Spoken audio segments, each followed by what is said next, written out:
अरे मिल ही नहीं रहा है। लेकिन एक सेकंड, कुछ तो मिला।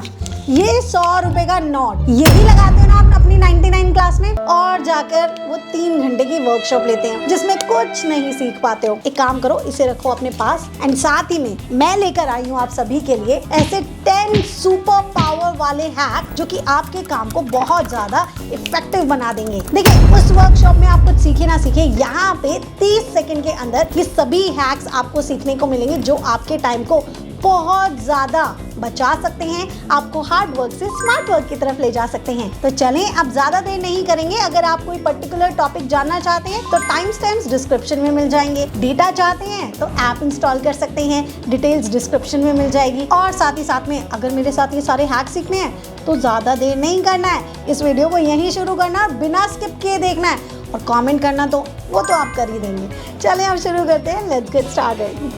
लेकिन चलें, अब हम सबसे पहले अपना सबसे पहला हैक देखने से पहले सारे टॉपिक्स देख लेते हैं जो हम यहाँ कवर करने वाले हैं। यहाँ टॉपिक्स की बात करें तो मैं यहाँ 10 टॉपिक्स कवर कराने वाली हूँ। जो पहला टॉपिक मैंने लिया है वो 2 छोटी छोटी सी ट्रिक ली हैं, वो करेंसी और फॉर्मेट पेंटर की काफ़ी ज़्यादा इस्तेमाल आती है। तो देखें, हम करने वाले हैं, हमारे पास ये डेटा है, इस डेटा के अंदर आपके पास क्वांटिटी है, रेट है, अमाउंट है। क्वांटिटी में हम ऑब्वियसली रुपी का साइन नहीं लगाना चाहेंगे, लेकिन रेट और अमाउंट में लगाना चाहेंगे। तो यहाँ से आप कंट्रोल शिफ्ट साइड एरो से पूरा डेटा सेलेक्ट कर सकते हो और डाउन एरो से नीचे तक का सिलेक्शन कर सकते हो। कोई भी चीज़ अप्लाई करने के लिए पहले सिलेक्शन ज़रूरी है, तो हमने सिलेक्शन किया। उसके बाद आप यहाँ नंबर फॉर्मेट में जा सकते हो। नंबर फॉर्मेट में जैसे ही आप जाएंगे तो यहाँ पर आपको दिखता है, यहाँ पर आप जाएंगे तो पूरी लिस्ट दिखती है। आप कोई भी करेंसी ऐड कर सकते हैं। मुझे रुपी ऐड करनी है तो मैं यहाँ इंग्लिश इंडिया पे जाऊँगी एंड ओके कर दूँगी, तो ये इस तरीके से इंग्लिश इंडिया मतलब रुपी में कन्वर्ट हो जाएगा। लेकिन यहाँ पर आप देख सकते हो डेसिमल के बाद डबल जीरोज आ रहा है और आपको ये हटाना है। तो आप कैसे कर सकते हैं? सिंपल है, आपके पास यहाँ 2 ऑप्शन होते हैं, एक होता है इंक्रीज डेसिमल और एक होता है डिक्रीज डेसिमल। आप यहाँ पे इसे क्लिक कर दीजिए तो आपके डेसिमल्स चले जाएंगे और आपके नॉर्मल वैल्यूज आ जाएंगे विद द करेंसी, जो कि आपका रुपी होने वाला है। सेकेंड टॉपिक जो मैं आपको यहाँ पे इसी में ही बताने वाली हूँ वो है आपका फॉर्मेट पेंटर। फॉर्मेट पेंटर क्या करता है, जैसे कि मान लीजिए मैंने कंट्रोल ए से इस पूरे डेटा को सेलेक्ट किया, कंट्रोल सी से मैंने इसे कॉपी किया और मान लीजिए मैंने एक नई शीट बनाई और मैंने यहाँ कंट्रोल वी कर दिया। अब मुझे तो यहाँ पे केवल और केवल फॉर्मेटिंग चाहिए थी, मतलब जो सजावट की हुई थी केवल वो चाहिए थी। तो मैं क्या करूँगी, मैंने ये किया और उसके बाद मैंने डिलीट किया, तब जाके मुझे ये मिलेगा। अब भी मैं यहाँ पर कुछ भी नंबर लिखूँगी ना तो उसमें रुपी अपने आप लिख के आएगा क्योंकि फॉर्मेटिंग है। लेकिन मैं इतनी मेहनत क्यों करूं, मैं तो स्मार्ट वर्क करने वाली हूं ना। तो ऐसे केस में मैं क्या कर सकती हूँ, मैंने ये जो डेटा सेलेक्ट किया हुआ है ये सिलेक्शन करो, फॉर्मेट पेंटर पे क्लिक करो, अब जाकर कहीं पे भी जाकर पेस्ट कर दो, आपकी फॉर्मेटिंग डायरेक्टली आ गई है। देखो, मैं यहाँ पे कोई भी नंबर लिखूंगी ऑटोमेटिकली उसमें ये रुपी लगा कर दे रहा है। ये मेनली सबसे ज़्यादा यूसेज इस चीज़ के लिए होती है। और साथ ही साथ में कभी कभी पता है क्या होता है, जैसे मान लीजिए अब मुझे यहाँ पर कोई और चीज़ लिखनी है, मुझे स्टेटस लिखना है यहाँ पे, तो मैं स्टेटस लिखने के बाद मैं देख रही हूँ यहाँ पे नहीं आ रहा है, कोई भी फॉर्मेटिंग नहीं आ रही है। आपको फॉर्मेटिंग चाहिए तो आप बार बार कलर और बॉर्डर थोड़ी ना करोगे। आप क्या करते हो, आप यहाँ से इस एरिया को सेलेक्ट करके यहाँ पे, क्योंकि टेक्स्ट है ना, मुझे स्टेटस में टेक्स्ट लिखना, मैंने इस एरिया को सेलेक्ट किया, फॉर्मेट पेंटर किया, मैं यहाँ पर गई और मैंने क्लिक कर दिया तो देखो यहाँ पर मेरी फॉर्मेटिंग ऑटोमेटिकली आ गई। तो ऐसे सिनेरियोज में ये आपको बिल्कुल स्मार्टली हेल्प करने वाला है। तो ये था आपका स्मार्ट हैक। ये मैंने 2 हैक बताए, हमारा फर्स्ट टॉपिक कवर किया है। चले अब हम बढ़ते हैं नेक्स्ट हैक की तरफ। चलें, इसे हटा लेते हैं। अब दूसरा हैक आपके पास आता है टेबल क्रिएशन। टेबल क्रिएशन एक ऐसा हैक है जो कि बहुत ही सिंपली आप इस्तेमाल कर सकते हैं, लेकिन जो इसका यूसेज है वो बहुत अच्छा है। आपको क्या करना है, आपको यहाँ से कंट्रोल ए करना है, कंट्रोल टी प्रेस करना है। कंट्रोल टी प्रेस करने के बाद टेबल स्टार्ट्स विद टी, तो कंट्रोल टी। उसके बाद आपको बस यहाँ पर माई टेबल एज हेडर को ऑन रखना है, क्योंकि इसका मतलब ये है कि जो ऊपर वाली रो है उसे हेडर की तरह कंसिडर किया जाए। उसके बाद आप यहाँ पे ओके कर दीजिए तो ये टेबल में कन्वर्ट हो गया है। अब आपके पास यहाँ पर टेबल डिज़ाइन नाम का एक टैब आ गया है और अब आप कैसा भी काम करेंगे तो ये ऑटोमेटिकली चलेगा। आप कोई फॉर्मूला भी लगाएंगे तो ये नहीं है डेली आए और डेली फॉर्मूला को अपडेट करना पड़ेगा, नहीं, वो डेली ऑटोमेटिकली अपडेट होता रहेगा क्योंकि आपने यहाँ पर टेबल का इस्तेमाल किया है। आपको आपको कोई फॉर्मेटिंग करने की भी ज़रूरत नहीं है। आप नॉर्मल फॉर्मेटिंग भी रखना चाहें तो रख सकते हैं, जैसे यहाँ पे नॉर्मल फॉर्मेटिंग मिल जाएगी आपको। और आप कोई भी कलरफुल फॉर्मेटिंग करना चाहते हैं तो आप वो भी कर सकते हैं, जैसे कि मान लीजिए मैंने नॉर्मल सा ये वाला रख लिया है, ठीक है। अब इससे फ़ायदा क्या होता है, एक चीज़ मैं और बता देती हूँ। जैसे मान लीजिए मैंने आगे कोई भी एंट्री की तो देखो ऑटोमेटिकली फॉर्मेटिंग हो रही है, ऑटोमेटिकली यहाँ पर आपका फॉर्मूला आ जाता है। तो इस तरीके से हमें काफ़ी ज़्यादा हेल्प मिल जाती है हम जो भी काम करते हैं उसके अंदर। और साथ ही साथ में जहाँ क्लिक करेंगे टेबल डिज़ाइन में जाएंगे तो आप यहाँ से स्लाइसर भी इंसर्ट कर सकते हैं। जैसे मैंने इंसर्ट स्लाइसर किया और यहाँ पे मान लो मैंने पार्टी नेम देके ओके कर दिया, मेरे को जाना है अडानी इंटरप्राइजेस के बारे में, तो यहाँ पे डायरेक्टली एंट्रीज आ जाएंगी। जहाँ पे भी क्लिक करोगे वो एंट्रीज आपके पास आती रहेगी। इस तरीके से आपका स्लाइसर काम करता है। तो ये था आपका नेक्स्ट सुपर हैक जो कि आपके काम को बहुत ही स्मार्टली हैंडल करने में आपको हेल्प करता है। चले अब हम बढ़ेंगे नेक्स्ट, देख सकते हैं हमारा जो है फिल सीरीज उस हैक की तरफ। फिल सीरीज बेसिकली काम किसके आता है, मान लीजिए आपको कोई भी नंबर सीरीज लिखने आए है, कुछ भी लिखना है तो आप उसका काम ले सकते हैं। आपको क्या करना पड़ता है, इनिशियल नंबर लिखना पड़ता है। जैसे मैंने 1 लिखा, उसके बाद मैंने प्रेस किया Alt HFIS। मैं लिख कर बता दूंगी, याद कैसे करना है वो भी बता दूंगी। आप बस कॉलम पे जाइए एंड यहाँ लास्ट में स्टेप वैल्यू में लिख दीजिए क्या लिखेंगे। जैसे मान लीजिए 1000 लिख दिया, ओके कर दिया, तो 1000 तक आप देख सकते हैं आपकी पूरी की पूरी काउंटिंग यहाँ लिख गई है। अगर यही काम मैम ड्रैग करके कर सकते थे, बिल्कुल कर सकते थे, लेकिन बात वही है, वक्त लगता। वहीं पे मैं आपको 1 लाख लिखने के लिए कह देती तब आप बस उसे ड्रैग करते रहते। तो ये काम आप कर सकते हैं। इसी में ही मैं आपको एक बात बताती हूँ, अगर आपको सीरीज़ में और भी चीज़ें लिखनी है, जैसे कि मान लो 1 लिखना है लेकिन 1 के बाद सीधा 5 आ जाए या कुछ इस तरीके का गैप चाहिए, तो वो भी आप कर सकते हैं। ये Alt HFIS आया कहाँ से है, जैसे H आप प्रेस करते हो Alt तो कीज़ एक्टिव हो जाती हैं। H मतलब होम, FI मतलब फिल, तो आपने FI किया, और S मतलब सीरीज़, ठीक है। तो यहाँ से हमारा आया था Alt HFIS। हमने कॉलम्स पे गए और यहाँ पे स्टेप वैल्यू हम लोगों ने 5 कर दी मान लीजिए, और स्टॉप वैल्यू मैंने वहीं पे 1000 कर दिया एंड ओके कर दिया। तो अब 1 के बाद 6, 5 का बीच में गैप आएगा, 11, 16, 21, इस तरीके से आप गैप देख सकते हैं। आप कोई भी सीरीज़ लिखना चाहें लिख सकते हैं। अगर मान लीजिए आप यही चीज़ डेट के लिए करना चाहते हैं, बिकॉज सबसे इंपॉर्टेंट वहाँ पे होता है, मान लीजिए सेम फाइनेंशियल ईयर का मुझे पूरा डेट लिखना है, तो कैसे करूँगी मैं, यहाँ 01/04/2025 लिखा, उसके बाद मैंने यहाँ वही प्रेस किया Alt HFIS। मैं बार बार इसलिए बोलती हूँ ताकि आपको भी याद हो जाए, कॉलम में लिखना है क्योंकि रो ऐसे काम करता है, और डेट में इसने ऑटोमेटिकली देख लिया है कि आप डेट के लिए काम कर रहे हो। अगर आपको हर एक दिन चाहिए तो आप लिख सकते हो, और यहाँ पर आप डायरेक्टली लास्ट डेट लिख सकते हो, विच इज़ 31/3/2026 आपने लिखा एंड ओके कर दिया। तो आप देख सकते हो आपके पास हर एक दिन की डेट आ चुकी है, और कहाँ तक आ चुकी है, 2026 तक, 31/3/2026। यहाँ पर भी अगर आपको गैप चाहिए तो गैप वाला काम भी आप कर सकते हो। कैसे कर सकते हो, जैसे कि मान लो मंथ, सिर्फ मंथ के लिए चाहिए तो आप क्या करोगे, यहाँ पे सबसे पहले तो मैंने यहाँ Ctrl+R से राइट फिल कर लिया है, उसके बाद मैं फिल सीरीज़ में चली गई हूँ। यहाँ पे कॉलम करके मैंने केवल मंथ ले लिया है एंड मैंने लास्ट डेट लिख दी है 31/3/2026 एंड ओके कर दिया है। तो यहाँ पे 1 अप्रैल, 1 मई, 1 जून, 1 जुलाई, 1 अगस्त, सब कुछ मंथ में आ गया है। सेम आप ईयर के लिए कर सकते हो। वीक डे का मतलब ये होने वाला है केवल वीक डेज आएंगे, उसमें सैटरडे संडे नहीं आएंगे, क्योंकि बाय डिफ़ॉल्ट वो सैटरडे संडे को हटाता है। तो ये था आपका फिल सीरीज़ का हैक, जहाँ पे आपको सीरीज़ खुद से नहीं करना है, आप ये काम कर सकते हैं। आप अपनी मर्ज़ी से भी कोई काम कर सकते हैं, जैसे कि 01/01/2025 मैंने लिया, और उसके बाद मैं अपनी मर्ज़ी से कोई डेट लिखवाना चाहती हूँ कि इतने का गैप हो, तो मैं क्या कर सकती हूँ, जैसे कॉलम में गई, अब मान लो मैं चाहती हूँ 2 दिन के गैप में आती रहे, तो 2 दिन मैंने यहाँ पे लिखा एंड लास्ट डेट मैंने लिख दिया 31/3/2026 एंड ओके कर दिया। तो यहाँ पर आप देख सकते हो 2 दिन के गैप में आपके पास सभी डेट्स आ रही हैं। तो आप अपनी मर्जी से जैसे भी डेट लिखवाना चाहें तो आप लिखवा सकते हैं। इस तरीके से हम पैटर्न्स बनाते हैं अपने डेटा एंट्री करते वक्त, जो हम डेट्स लिखते हैं। चलें अब हम बढ़ेंगे अपने नेक्स्ट हैक की तरफ, एंड आप मुझे कमेंट सेक्शन में ज़रूर बताइएगा ये हैक्स आपको कैसे लग रहे हैं, ताकि मैं जल्दी जल्दी आपको सभी हैक्स पूरे के पूरे रिवाइज करा सकूं एंड आपका काफ़ी सारा समय बचा सकूं। चलें अब बढ़ते हैं अपने नेक्स्ट हैक की तरफ। नेक्स्ट हमारे पास आता है फाइंड एंड रिप्लेस। जैसे कि मान लीजिए आपको कहीं पे भी कुछ ढूंढना है कि ये चीज़ कहाँ लिखी हुई है, कैसे लिखी हुई है, तो मैं आपको 2 तरीके से बताऊंगी, फाइंड भी बताऊंगी, रिप्लेस भी बताऊंगी, फॉर्मेटिंग से भी बताऊंगी, मतलब काफ़ी चीज़ें बताऊंगी। तो चलें एक बार के लिए हम ढूंढते हैं कि बैंक कहाँ कहाँ लिखा हुआ है, ठीक है। तो हम यहाँ पे या तो फाइंड स्टार्ट्स विद F, तो Ctrl+F, ठीक है, आपने किया, यहाँ पर आप लिख दो बैंक लिख दो। अभी केवल मैंने बैंक लिखा है और मैंने यहाँ पे मैच केस कर दिया। मैच केस क्या करता है कि आप मान लीजिए आपने बैंक लिखा है तो छोटा बी लिखा है, तो छोटा बी अगर लिखा होगा तो ही आएगा, वरना नहीं आएगा। जैसे मैंने फाइंड ऑल किया तो कह रहा है कुछ भी नहीं है, कोई भी नहीं है। लेकिन वहीं पे ही अगर मैं मान लीजिए यहाँ पे बी बड़ा कर दिया एंड मैंने कहा फाइंड ऑल, तो इसने मुझे हर जगह फाइंड करके बताया कहाँ कहाँ बैंक लिखा है। यही चीज़ इसने मुझे शीट में करके दिया और मैंने कहा वर्कबुक में बताओ, तो वर्कबुक में फाइंड ऑल किया तो इसने मुझे वर्कबुक में कह रहा है कि डेटा 1 के अंदर भी है और डेटा 1 2 के अंदर भी है। तो आपके ऊपर होता है कि आपको कैसे ढूंढना है कोई चीज़, तो आप इस तरीके से ढूंढ सकते हैं। अब मान लो बैंक की जगह आप बैंक्स लिखवाना चाहते हो, तो आपने यहाँ पे लिखवा दिया बैंक्स, जो कि चलो ठीक है बाद में रिप्लेस कर लेंगे दोबारा से। तो बैंक्स लिखवा दिया एंड हमने कर दिया रिप्लेस ऑल एंड हमने कर दिया ओके। तो कह रहा है 10 जगह रिप्लेसमेंट हमने कर दिया। Now state banks of India, state banks of India, कहीं पे भी अब बैंक जहाँ जहाँ लिखा था वहाँ से चेंज हो चुका है। Axis banks, Kotak Mahindra banks. तो आप देख सकते हैं इस तरीके से आप कोई भी चीज़ फाइंड कर सकते हैं। फाइंड के लिए आपने कंट्रोल F किया, यहाँ पे ढूंढो, पहले रिप्लेस करना है तो रिप्लेस कर सकते हो।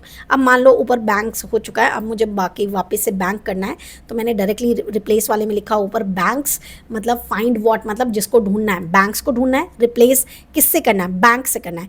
रिप्लेस ऑल, 10 रिप्लेसमेंट हो चुकी है। अब आप चेक कर चुके हो, आपका यहाँ पे ICICI bank, HDFC bank, Mahindra, ये आगे कोई भी बैंक आएगा तो मैं आपको बता दूंगी, बट हर जगह बैंक हो चुका है। ये था आपका नॉर्मल डेटा। जब भी आपको ढूंढना होता है या रिप्लेस करना होता है आपने वो चीज़ सीख ली। But what about the colour? अब जैसे मान लीजिए मैं कंट्रोल को होल्ड करके ऐसे मल्टीपल सिलेक्शन करके इसमें अंदर येलो कलर फिल कर देती हूँ। अब मुझे तो ये येलो कलर नहीं चाहिए, मुझे तो इसमें ग्रीन कलर करना है या कुछ और कलर करना है। तो मैं क्या करती हूँ, मैं यहाँ कंट्रोल A से डेटा को सेलेक्ट करती हूँ, कंट्रोल F पे जाती हूँ, मतलब कंट्रोल F एक याद रख लो, क्योंकि फाइंड स्टार्ट्स विद F, आपको अलग अलग याद रखने की नीड नहीं पड़ेगी, क्योंकि रिप्लेस की जो शॉर्टकट की है वो कंट्रोल H है। अब यहाँ पे सबसे पहले तो इन्हें हटाओ बैंक्स को, वरना वो वैसे ही ढूंढेगा, ठीक है। दूसरा, आपको तो ये येलो वाला चेंज करना है, तो यहाँ पे जाओ फॉर्मेट में। फॉर्मेट में जाने के बाद एक तो या तो खुद बताओ येलो कलर है, ब्लैक कलर का फॉन्ट है, या फिर एक काम करो चूज़ फॉर्मेट फ्रॉम सेल कर लो एंड यहाँ से इसे पिक कर लो। पिक हो गया ऊपर, इसको चेंज किससे करना है, यहाँ फॉर्मेटिंग में जाओ, किससे चेंज करना है, ग्रीन कलर से चेंज करना है, ग्रीन कलर दे दो, ओके कर दो एंड यहाँ पे रिप्लेस ऑल कर दो एंड ओके कर दो। तो देखो यहाँ पर उसने सभी येलो कलर्स को ग्रीन में कन्वर्ट कर दिया है। क्या कर दिया है, या तो हमें फॉर्मेटिंग खुद से बतानी पड़ेगी या फिर हमें क्या करना पड़ेगा, किसी सेल में से पिक कर सकते हो। देखिए वीडियो हम लोगों को यहाँ पर मैं ऐसा लेके चल रही हूँ कि आपको चीज़ें आती हैं, अब बस थोड़ा सा स्मार्ट बना रही हूँ, तो थोड़ा स्पीड अप ज़रूर है, लेकिन कहीं पे भी समझ नहीं आता तो आप रिवाइंड करके देख सकते हैं। दूसरी चीज़, मुझसे कमेंट सेक्शन में पूछ सकते हैं, मैं रिप्लाई ज़रूर करूँगी। एंड तीसरी चीज़, your feedback which is very important, वो आपको ज़रूर देना है कमेंट सेक्शन में। एंड चलें अब हम बढ़ते हैं अपने नेक्स्ट टॉपिक की तरफ, जो कि हमारा होने वाला है फ़िल्टर एंड सॉर्टिंग। देखिए नेक्स्ट हैक आपके पास आता है फ़िल्टर का हैक। मतलब क्या कहता है, फ़िल्टर का मतलब होता है कि स्क्रीन पे से वो सारा डेटा हटा दो जो मुझे नहीं चाहिए और केवल वो डेटा रखो जो मुझे चाहिए। अब एग्जाम्पल के तौर पे मान लीजिए आपके पास यहाँ रीजन है और रीजन के अंदर आपको केवल नोट्स का डेटा चाहिए, तो ऐसे केस में आप फ़िल्टर लगा सकते हैं। फ़िल्टर वैसे तो डायरेक्टली यहाँ से लगाया जा सकता है, लेकिन हम यहाँ से नहीं लगाएंगे, हम शॉर्टकट की सीखेंगे क्योंकि हम स्मार्ट वर्क कर रहे हैं। आप यहाँ पे किसी भी हेडिंग पे क्लिक करेंगे, कोई भी हेडिंग हो सकती है, और कंट्रोल शिफ्ट L को एक साथ प्रेस कर देंगे। ऐसे करने से आपके यहाँ पे फ़िल्टर लग जाएंगे, इस तरीके से ड्रॉप डाउन लग जाएगा। आप यहाँ क्लिक करेंगे और यहाँ से जो भी सेलेक्ट करेंगे, नोट को सेलेक्ट किया है तो केवल नोट का ही डेटा नज़र आएगा। और मान लीजिए मैम एक से ज़्यादा कर सकते हैं, बिल्कुल कर सकते हैं। मान लीजिए मैंने यहाँ नॉर्थ और साउथ ले लिया है, तो आपको अब नॉर्थ और साउथ नज़र आ रहा है। अगर आप यहाँ पर दोबारा से कंट्रोल शिफ्ट L प्रेस कर देंगे तो आपके सभी फ़िल्टर्स हट जाएंगे। इस तरीके से हम फ़िल्टर लगाते हैं और जो भी डेटा हमें देखना होता है हम देख लेते हैं। मैं दोबारा से फ़िल्टर लगाऊंगी और आपको एक तरीके का फ़िल्टर समझाऊंगी।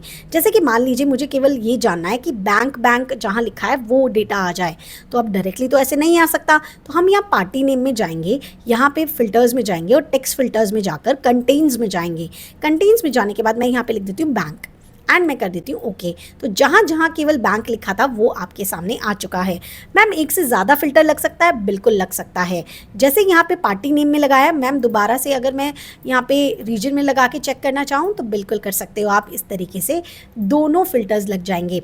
अब लेकिन जैसे ही आप कंट्रोल शिफ्ट L प्रेस करेंगे तो सारा का सारा डेटा आपके पास वापस आ जाएगा, पूरा डेटा जैसे पहले था वैसा हो जाएगा। तो ये थे आपके फ़िल्टर्स, कैसे लगे आप मुझे कमेंट सेक्शन में ज़रूर बताना, कितना इस्तेमाल करते हैं ये भी बताना। बताना।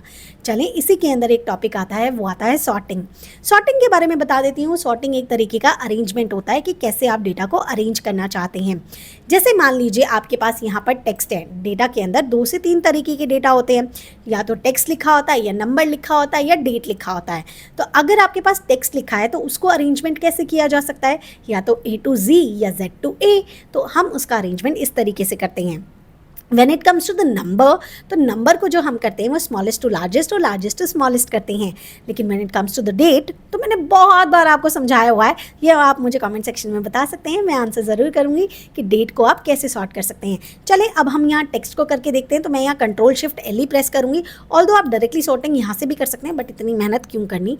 हम Ctrl+Shift+L करेंगे और यहाँ से डायरेक्टली A to Z जो सबसे ऊपर है उसे क्लिक करेंगे। तो यहाँ पर उसने अरेंजमेंट कर दी है। क्या मैम पूरा डेटा चेंज हुआ है या केवल पार्टी नेम चेंज हुआ है? ये बात आप पता कर सकते हो आपके सीरियल नंबर्स को देखकर, जो कि एकदम उल्टे पुल्टे हो चुके हैं, ऊपर नीचे हो चुके हैं। इसका मतलब कंप्लीट डेटा चेंज हो रहा है। देखिए, सॉर्टिंग हटाई नहीं जा सकती, इसलिए Ctrl+Z कर लीजिए। अगर यही चीज़ आप नंबर में करते तो नंबर में कर सकते थे। जैसे मैं यहाँ लार्जेस्ट और स्मॉलेस्ट कर रही हूँ, तो लार्जेस्ट नंबर ऊपर आ गया, स्मॉलेस्ट नीचे आ गया, और आप ये चेंज हुआ या नहीं देख सकते हैं आपके सीरियल नंबर्स को। तो इस तरीके से हम अपने डेटा के अंदर फिल्टर्स लगाते हैं और साथ ही साथ में सॉर्टिंग करते हैं, ताकि हम उसका अरेंजमेंट कर सकें और उसे बेहतर तरीके से देख सकें। फिल्टर हटाना है तो क्या करना होगा, Ctrl+Shift+L प्रेस करना होगा। देखिए, यहाँ पर हम लोगों ने कंप्लीट कर लिया है अपना यहाँ पे फिल्टर एंड सॉर्टिंग। नेक्स्ट जो हमारे पास हैक आता है वो आता है डेटा वैलिडेशन। चलिए अब हम वो सीखते हैं। डेटा वैलिडेशन में भी मैं आपको 3 चीज़ें सिखाने वाली हूँ। डेटा वैलिडेशन बेसिकली आपको ड्रॉप डाउन बना के देता है। इसमें 3 चीज़ क्या है, एक डायरेक्ट कैसे बना सकते हैं, एक लिस्ट कैसे बना सकते हैं, और रिस्ट्रिक्शन कैसे लगा सकते हैं। डायरेक्ट बनाने का तरीका बताती हूँ। आप उस सेल में चले जाइए, उसके बाद डेटा टैब में चले जाइए, उसके बाद आप डेटा वैलिडेशन में चले जाइए और यहाँ से आप लिस्ट को चूज़ कर लीजिए। लिस्ट में जाने के बाद जैसे मान लीजिए येस और नो का ही बनाना चाहते हैं तो येस लिखा, और याद रखें ये अलग शब्द कब कंसिडर करेगा, जब आप कॉमा लगाएंगे। तो कॉमा लगाइए, नो कर दीजिए एंड यहाँ पे ओके कर दीजिए। तो यहाँ पर इस ड्रॉप डाउन को समझ आ जाएगा कि आप क्या बनवाना चाहते हो। तो देखो, ये येस और नो, आपका ये ड्रॉप डाउन इस तरीके से तैयार है। ये एक नॉर्मल तरीका था, आप कैसे भी डायरेक्टली कोई भी तरीके का ड्रॉप डाउन बना सकते हैं अगर आपको कहीं लिस्ट वगैरह नहीं चाहिए तो। दूसरा आपके पास आता है कि मान लीजिए सभी पार्टी नेम्स का बनाना है। मान लीजिए मैं यहाँ पे काम कर लेती हूँ, यूनिक करके टैब करके यहाँ से डेटा में से पार्टी नेम उठा लेती हूँ। मैंने यहाँ से पार्टी नेम्स उठा लिए एंड मैंने ओके कर दिया, तो मेरे पास सभी यूनिक नेम्स आ चुके हैं, जितने भी यूनिक नेम्स हैं। अब मान लीजिए मैं यहाँ पे इसका डेटा वैलिडेशन से ड्रॉप डाउन बनाती हूँ। तो मैं यहाँ डेटा वैलिडेशन में गए, उसके बाद मैंने लिस्ट लिया। यहाँ पर मैंने क्या कर दिया, यहाँ पे मैंने पूरा का पूरा पाथ दे दिया एंड मैंने ओके कर दिया। तो यहाँ पे मैं साइड में देख सकती हूँ कहाँ गया हमारा ड्रॉप डाउन, ये रहा। मैं इसे ड्रैग कर लेती हूँ। यहाँ पे आप देखोगे कि आपके पास सभी नेम्स आ चुके हैं, इन्फोसिस, विप्रो, आप देख चुके हो, सब नाम आ चुका है।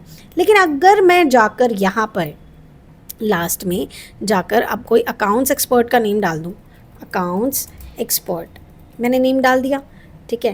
एंड मैं यहाँ पर जाके अब उसे ढूंढना चाहूँ कि भाई अकाउंट्स एक्सपर्ट आ रहा है क्या, नहीं मिलेगा, मुझे नहीं मिलेगा। लास्ट में इंडिगो है, नहीं मिल रहा, ठीक है, मुझे नहीं मिल रहा है, नहीं मिलेगा।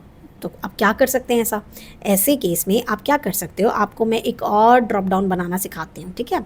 एक और ड्रॉप डाउन हम बनाएंगे यहाँ पर, और मैं यहाँ से अभी के लिए अकाउंट्स एक्सपर्ट को हटा देती हूँ। एक और ड्रॉप डाउन यहाँ पे बनाएंगे, लेकिन ड्रॉप डाउन बनाने से पहले हमें क्या करना पड़ेगा, इस डेटा को सेलेक्ट करना पड़ेगा, Ctrl+T करना पड़ेगा एंड यहाँ ओके करना है डायरेक्टली। Ctrl+Z करो, पहले मुझे कन्वर्जन करना पड़ेगा, तो मैं कन्वर्जन कर लेती हूँ। Ctrl+C, Ctrl+Alt+V एंटर, तो ये मेरा हो गया है एंड मैंने Ctrl+T कर दिया है, बेसिकली ओके कर दिया है। तो मेरे पास ये सभी नेम्स आ चुके हैं, राइट। अब मैं यहाँ पर एक ड्रॉप डाउन बना रही हूँ। डेटा टैब में जाऊँगी, डेटा टैब में जाने के बाद यहाँ डेटा वैलिडेशन में जाऊँगी, उसके बाद यहाँ लिस्ट लूँगी। लिस्ट में जाने के बाद मैं यहाँ पे पूरी लिस्ट दे देती हूँ एंड मैंने ओके कर दिया। अब देखो यहाँ पर जाकर आपके ड्रॉप डाउन में क्या आ रहा है, मैंने जैसे यहाँ पे किया ड्रॉप डाउन के अंदर आप देख सकते हो लास्ट जो आ रहा है वो इंडिगो आ रहा है, ठीक है, इंडिगो आ गया है, इंडिगो आ रहा है, आपने देख लिया था ना, ये इंडिगो आ रहा है। मैं इसको और थोड़ा साइड में करती हूँ, इंडिगो आ रहा है। लेकिन अगर आपको चाहिए अकाउंट्स एक्सपर्ट भी आए, देन अब करके देखते हैं। मैंने यहाँ पे लिखा अकाउंट्स एक्सपर्ट एंटर, तो यहाँ ये टेबल में शामिल हो गया है। तो क्या ये हमारे यहाँ पे शामिल होगा? तो देखो यहाँ लास्ट में अकाउंट्स एक्सपर्ट भी आ गया है, अब आप देख सकते हैं। तो इस तरीके से जब भी आपको ऐसा चाहिए, डायरेक्ट बनाना है डायरेक्ट बनाओ, लिस्ट से बनाना है लिस्ट से बनाओ, अपडेटेड लिस्ट से बनाना है तो इस तरीके से इसको टेबल में कन्वर्ट करके बनाओ तो वो अपडेट होता रहेगा। ये आपने सीख ली 2 चीज़ें या 3 चीज़ें। अब मैं आपको रिस्ट्रिक्शन का बताती हूँ। जैसे कि मान लीजिए आप जब डेटा एंट्री करते हैं तो आप जानते हैं कि यहाँ पे केवल 10 डिजिट्स ही लिखी जानी चाहिए, कॉन्टैक्ट नंबर 10 डिजिट्स का होता है। तो ऐसे केस में आप क्या कर सकते हैं, आपने ये सेल में गए, उसके बाद आप डेटा वैलिडेशन में जाएंगे। डेटा वैलिडेशन में जाने के बाद आप टेक्स्ट लेंथ में जाएंगे एंड यहाँ मिनिमम भी 10 डाल दो और मैक्सिमम भी 10 डाल दो। ठीक है, उसके बाद आपने ओके कर दिया और यहाँ पर आप देख सकते हैं मैं यहाँ पे 1 2 3 4 5 6 डाल रही हूँ। तो ये इसको नहीं करना चाहिए था, इसने क्यों कर लिया। टेक्स्ट लेंथ हम देखते हैं, text length 10 and okay, may be मैंने सेल दूसरा लिया होगा, मैंने इसी सेल में कर लिया है इसे। चले एक और सेल लेते हैं, उसमें करते हैं। मैंने ये सेल लिया है, ठीक है, या मैंने ये एरिया ले लिया, ठीक है। डेटा वैलिडेशन में गए, उसके बाद हम लोगों ने टेक्स्ट लेंथ लिया और यहाँ पे 10 किया, यहाँ पर हमने 10 किया, उसके बाद मैंने ओके कर दिया। अब मैं यहाँ पे कोई भी नंबर लिख रही हूँ 1 2 3 4 5 6 एंटर किया तो ये मुझे नहीं करने देगा, इसने रिस्ट्रिक्शन लगा दी, नहीं करने देगा। और वहीं पे अगर मैं 1 2 3 4 5 6 7 8 9 0 10 डिजिट्स हो गई तो ये मुझे करने दे रहा है। इस तरीके से हम कोई भी रिस्ट्रिक्शन लगा सकते हैं। हम कोई मैसेज भी चेंज करना चाहें तो हम वो भी कर सकते हैं। वो हम कैसे करते हैं ये आप मुझे कमेंट सेक्शन में बताना, बिकॉज मेन था रिस्ट्रिक्शन सीखना। चले अब हम बढ़ेंगे अपने नेक्स्ट टॉपिक की तरफ जो कि होने वाला है ब्लैंक रिमूवल। देखिए नेक्स्ट है कि आपके पास आता है ब्लैंक रिमूवल का, और ये काफ़ी ज़्यादा इस्तेमाल होता है। तो मान लीजिए आपके पास कभी ऐसा डेटा आया है जहाँ पर आपके पास कंप्लीट रोज़ ही ब्लैंक है और आपको हटानी है, तो आप क्या करेंगे। आप जब डेटा सेलेक्ट करने जाएंगे ना तो आप कर नहीं पाएंगे जल्दी से, तो आप यहाँ ऊपर से डेटा सेलेक्ट कर लें। यहाँ से भी नहीं करना तो यहाँ कॉर्नर से सेलेक्ट कर सकते हैं। कंट्रोल जी करेंगे, उसके बाद स्पेशल में जाएंगे, स्पेशल में जाने के बाद ब्लैंक को सेलेक्ट करके ओके करेंगे तो जितने भी ब्लैंक्स हैं वो सेलेक्ट हो जाएंगे। अब कोई चीज़ डिलीट करने के लिए आप कंट्रोल माइनस करते हैं और कोई भी चीज़ ऐड करने के लिए आप कंट्रोल प्लस करते हैं। तो यहाँ आपको डिलीट करना है, हटाना है, तो आप यहाँ कंट्रोल माइनस करेंगे। कंट्रोल माइनस करने के बाद ये आपसे पूछेगा कि जी एग्जिस्टिंग डेटा का क्या करना है। तो देखो आप एक बात बताओ, जो एग्जिस्टिंग डेटा आप चाहते हो वो लेफ्ट में सरक जाए, लेफ्ट में चला जाए, नहीं आप क्या चाहते हो कि वो अप की तरफ आ जाए, बीच का चीज़ हट जाए, अप की तरफ आ जाए। इंटायर रो इंटायर कॉलम को तो छेड़ना भी नहीं है। तो यहाँ पे शिफ्ट सेल अप करना है, ओके करना है, आपके ब्लैंक इस तरीके से रिमूव हो जाएंगे, आपके पास डेटा आपका करेक्ट हो जाएगा। ठीक है, आपको ये हैक कैसा लगता है और आप इस जगह होते तो क्या इस्तेमाल करते ये ज़रूर बताइएगा। एंड चलें अब हम बढ़ेंगे अपने नेक्स्ट हैक की तरफ जो कि हमारा होने वाला है कंडीशनल फॉर्मेटिंग। नेक्स्ट हैक हमने क्या बात की अभी, कंडीशनल फॉर्मेटिंग की, लेकिन थोड़ा सा ट्वीक है। मैं कंडीशनल फॉर्मेटिंग यहाँ ऐसे नहीं बताने वाली जो नॉर्मल डेटा लिया इस तरीके से कि भैया ग्रेटर देन लेस देन, ये तो सब लोग कर ही रहे हैं तो इसमें क्या अलग कर मैं बता दूंगी आपको, ये नहीं। मैं आपको बताऊंगी कंप्लीट डेटा कैसे हाईलाइट करते हैं, क्वांटिटी के बेस पे या किसी और बेस पे, तो वो चीज़ आपको सीखने की ज़रूरत है। तो ऐसे केस में आप क्या करते हो, आप कंप्लीट डेटा सेलेक्ट करते हो, बिकॉज जहाँ अप्लाई करना है वो सिलेक्शन करना पड़ेगा, तो कंप्लीट डेटा सेलेक्ट करो। उसके बाद आप जाओ कंडीशनल फॉर्मेटिंग में और उसके बाद जाओ आप न्यू रोल में, क्योंकि हमें लिखना पड़ेगा फॉर्मूला, तो इसीलिए आप फॉर्मूला को चूज़ कर लो। यहाँ पर फॉर्मूला क्या लिखोगे, इक्वल्स टू, चेक किसको करना है, किसको करना है चेक, क्वांटिटी को चेक करना है तो क्वांटिटी को ले लो। क्वांटिटी को चेक किया, अब देखो यहाँ पर डी और टू दोनों के आगे डॉलर लग के आ रहा है, क्या दोनों को फिक्स करना है, क्या हमेशा इसी को चेक करना है, नहीं। हम लोगों को क्या करना पड़ेगा, यहाँ से इस टू के आगे डॉलर हटाना पड़ेगा ताकि वो चेक करे D3, D4, D5, D6, D7। Cell referencing नहीं आती तो मेरे मैराथन वीडियोस देख सकते हो, वहाँ पे मैंने बहुत डिटेल में सिखाया हुआ है और लाइव कोर्स में भी देख सकते हो। यहाँ पर हमें क्या चेक करना है कि ग्रेटर देन किससे हो, 350 से ऊपर ले लेते हैं, ठीक है, 350 से ऊपर ले लेते हैं, तो हमने 350 से ऊपर ले लिया। और अगर वो 350 से ऊपर हो तो क्या करना है, तो फॉर्मेटिंग में ना फिल करने के येलो कलर फिल कर देना, बॉर्डर मेरा डार्क कर देना, फॉन्ट मेरा ब्लैक कर देना, इस तरीके से मुझे दिखा देना। एंड मैंने ओके कर दिया, तो जहाँ जहाँ मेरा जो आप देख सकते हैं क्वान्टिटी 350 से ज़्यादा है उसने कर दिया है। चलो मैं यहाँ दिखा देती हूँ, 350 भी कर दिया तो नहीं होगा, लेकिन 351 भी कर दिया तो ये येलो हो जाएगा, ठीक है। यहाँ मैंने 200 कर दिया, ये हट जाएगा। इस तरीके से आप अपनी किसी भी डेटा को, कंप्लीट डेटा को हाईलाइट कर सकते हो, बिकॉज अगर आप डायरेक्टली करते तो केवल क्या हाईलाइट होता, क्वांटिटी हाईलाइट होता। लेकिन मैं अभी आपको क्या सिखा रही हूँ, स्मार्ट वर्क, कंप्लीट डेटा को इस तरीके से हाईलाइट करते हैं। चलें अब हम बढ़ेंगे अपने नेक्स्ट टॉपिक पे, जो कि होने वाला है कैसे हम स्मार्टली कहीं पे भी कोई शीट भेजना हो, कॉपी करना हो तो बिना कॉपी पेस्ट किए कर सकते हैं। चलें देखते हैं कैसे होगा। ये बहुत आसान है। हमें क्या करना है, कॉपी करना है या मूव करना है। फॉर एग्जाम्पल, अगर आपके किसी ने भी आपको बोला कि मुझे तो केवल ना ये डेटा 1 वाली शीट भेज दो, तो मैं क्या करूँगी, मैं पूरा तो वर्कबुक भेजूंगी नहीं। तो मैं क्या करती हूँ, मैं फॉर्मेट में जाती हूँ, होम टैब के फॉर्मेट में जाओ या मूव और कॉपी शीट में जाऊँगी। एंड इसका नाम क्या है, डेटा 1 है ना, तो डेटा 1 पे जाऊँगी। एंड देखो, या तो 2 चीज़ें, या तो मुझे ये शीट यहाँ पे भी चाहिए और किसी और को भी भेजनी है, या फिर मुझे यहाँ से चाहिए ही नहीं, मुझे डायरेक्टली भेजनी है। अगर आपको यहाँ नहीं चाहिए तो क्रिएट अ कॉपी को ऑन मत करना, और अगर चाहिए तो यहाँ क्रिएट अ कॉपी कर दो। दूसरी चीज़, आपको किस में भेजनी है, या तो किसी दूसरी वर्कबुक में भेजनी है, तो भैया वो वर्कबुक आपको ओपन करनी पड़ेगी और उस वर्कबुक का नाम यहाँ आ जाएगा, आप वहाँ भेज सकते हो। या नई वर्कबुक में भेजनी है तो न्यू वर्कबुक कर दो एंड ओके कर दो। मेरे पास यहाँ न्यू वर्कबुक आ गई, बुक नंबर 5, और आपकी फाइल एज इट इज़ यहाँ पर आ चुकी है। और मैं आपको दिखा देती हूँ, आपके पास जो पहले डेटा था जिसके अंदर काफ़ी सारी हमारे पास डेटा थे, वहाँ पे भी आपके पास डेटा वैसा का वैसा है। इस तरीके से हम कहीं से भी कॉपी कर सकते हैं या मूव कर सकते हैं। मैं कॉपी करके भी बता देती हूँ। मूव किया है ना अभी, टॉपिक्स वाला मुझे मान लो दोबारा से बनाना है, फॉर्मेट में गई, मूव में गई एंड टॉपिक्स वाले पे क्लिक किया और क्रिएट और कॉपी करके ओके कर दिया, तो यहीं पे टॉपिक 2 के नाम से एक और शीट आ गई है। तो एक बार डेटा बनाओ, उसके मल्टीपल्स बना लो और उसके बाद उस पर अलग अलग तरीके की प्रैक्टिस बिल्कुल करके देख सकते हो।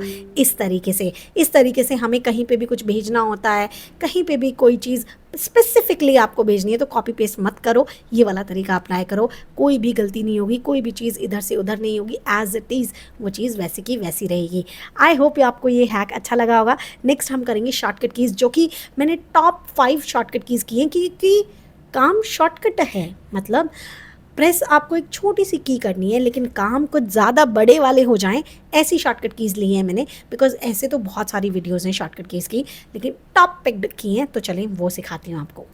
यहाँ पे सबसे पहले शॉर्टकट की आती है कि मान लो इसी डेटा को आपको जो है फॉर्मेटिंग करनी है, ऑटो फॉर्मेटिंग करनी है, तो कंट्रोल ए से डेटा सेलेक्ट करो, ऑल्ट ओ ए ऐसे सेलेक्ट किया और यहाँ से जो फॉर्मेटिंग पसंद आ रही है वो ले ली। मेरे को ये पसंद आ रही थी, मैंने ओके कर दिया, तो मेरी फॉर्मेटिंग आ चुकी है।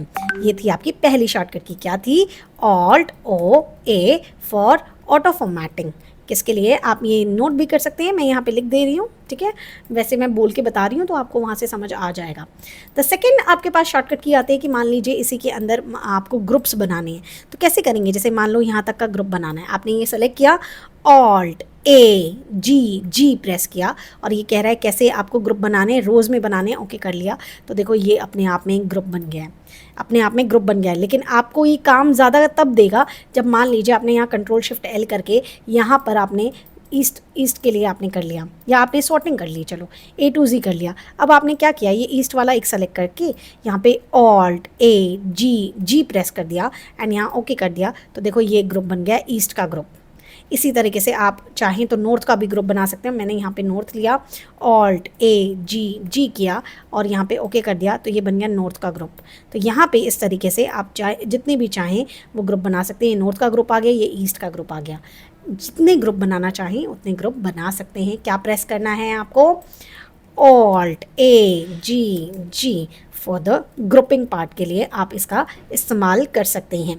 द नेक्स्ट आपके पास आती है कि मान लीजिए आपको यहाँ पर, मैं यहाँ से इसे अनग्रुप कर देती हूँ, ठीक है। मैं यहाँ पे एक सेकेंड, इसे यहाँ पे हम डेटा लेंगे एंड इस डेटा को पूरा सेलेक्ट करके यहाँ से हमने लिया, इसको अनग्रुप कर दिया एंड ओके कर दिया, तो ये अनग्रुप हो गया। अब मान लीजिए आपको यहाँ पर जो डेटा है वो कन्वर्ट करना है पिवट टेबल प्लस में पिवट चार्ट, दोनों ही चाहिए।